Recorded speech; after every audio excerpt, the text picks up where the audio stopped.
भारत में अब सिर्फ सॉफ्टवेयर कंपनियों की बात नहीं होती। अब चर्चा होती है सेमीकंडक्टर, साइबर सिक्योरिटी, एआई और स्मार्ट मैन्युफैक्चरिंग की। और इन्हीं बड़े शब्दों के बीच एक कंपनी तेजी से चर्चा में आई है। नाम है ASM technology limited. Market cap करीब 4,800 करोड़ रुपए। ये कंपनी इंजीनियरिंग सर्विस और प्रोडक्ट आर&डी का काम करती है, यानी दूसरी कंपनियों के लिए टेक्नोलॉजी और प्रोडक्ट सॉल्यूशन बनाना। इसके ग्राहक हैं semiconductor, automotive, medical equipment, aerospace और इलेक्ट्रॉनिक सेक्टर की कंपनियां। लेकिन कहानी सिर्फ आईटी सर्विस तक नहीं है।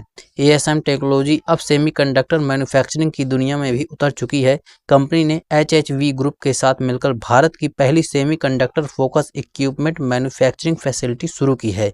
यानी जब भारत सेमीकंडक्टर मिशन की बात कर रहा है, तो ये कंपनी उसी लहर पर सवार दिख रही है। भारत में सेमीकंडक्टर शब्द अब नया सपना बन चुका है। सरकार निवेश ला रही है, कंपनियां फैक्ट्रियां लगा रही हैं और शेयर बाजार हर उस कंपनी को ध्यान से देख रहा है जिसका नाम इस सेक्टर से जुड़ जाए। एएसएम टेक्नोलॉजी ने तमिलनाडु और कर्नाटक सरकार के साथ करीब 760 करोड़ रुपए के एक्सपेंशन एमओयू भी साइन किए हैं। नई फैक्ट्री, नई क्षमता, नई नौकरियां।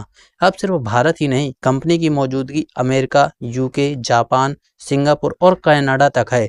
और FY25 में कंपनी का ऑपरेशनल मार्जिन 4% से बढ़कर 17% पहुंच गया, यानी कमाई की गुणवत्ता भी बेहतर हुई है। लेकिन सवाल वही है, क्या एएसएम टेक्नोलॉजी भारत के सेमीकंडक्टर और स्मार्ट मैन्युफैक्चरिंग बूम का बड़ा फायदा उठा पाएगी, या ये सेक्टर अभी सिर्फ उम्मीदों पर चल रहा है? क्योंकि शेयर बाजार में भविष्य की कहानी अक्सर वर्तमान से ज़्यादा महंगी बिकती है।